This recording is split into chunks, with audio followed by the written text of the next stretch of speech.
Hey, Good Sam, this is Pastor Jed, and if you've ever been to our campus on a church weekday and you've looked for my car, you might wonder where in the world is my favorite parking spot. Well, several months ago, I began this new tradition of parking in a different spot every single time I was on campus. So I park in that spot and I try to imagine what a family from our community would look like and feel like parking in that spot. And as they make their way to the sanctuary, as they make their way to Kids Zone, as they make their way into our church family, I pray for them. Finding a church for the first time, it's a big deal. It's a huge stretch. There's a lot of risk, there's a lot of anxiety, and we want to be the kind of church that does everything that we can to welcome people as they look at joining our church family. And so I want to thank you for the kind of church that is seeing people for the first time and receiving people for the first time and loving people as they are looking for a place to grow in their faith.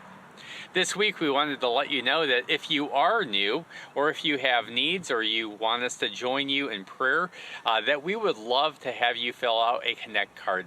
The good news is it's online. We take these very seriously. We want to follow up with you. We want to join you on your spiritual journey.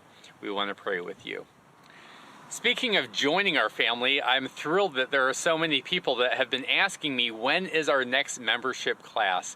The good news is that we're planning our next membership class right now. We are going to wait to get through Holy Week. We're going to celebrate the resurrection of Christ on Easter, and then the following Sunday, we are going to begin a membership process. And so if you're new to Good Sam, if you are excited about the future of the church, if you have gifts and you are eager to put them to use at advancing our vision, we would love to have you join our class. If you're interested and you just want more information, there's going to be a sign-up list, so please sign up. We'll let you know what the next steps are. If you've been following along on Facebook, watching our sermon series, I want to thank you for that. This week we were asking the question, what if we looked at our trust like a bank account? With our bank account, we're always making withdrawals, we're always making deposits. And the more deposits we place into our account, the more it grows, the safer we feel. I think that can be translated spiritually. When we understand that God loves us and trusts us, we feel a sense of safety and security. God's also asking us to make deposits in other people's lives so that they can also feel safe and secure in their relationship with the church and in their relationship with God. This week, the big question that I want to ask you is, who is God calling you to make a deposit with? How can you pray for? How can you encourage? How can you be a part of that person's life? We'd love to hear about it, and so if you just want to leave us a comment on Facebook, that would be great. This week, we're continuing our series on trust.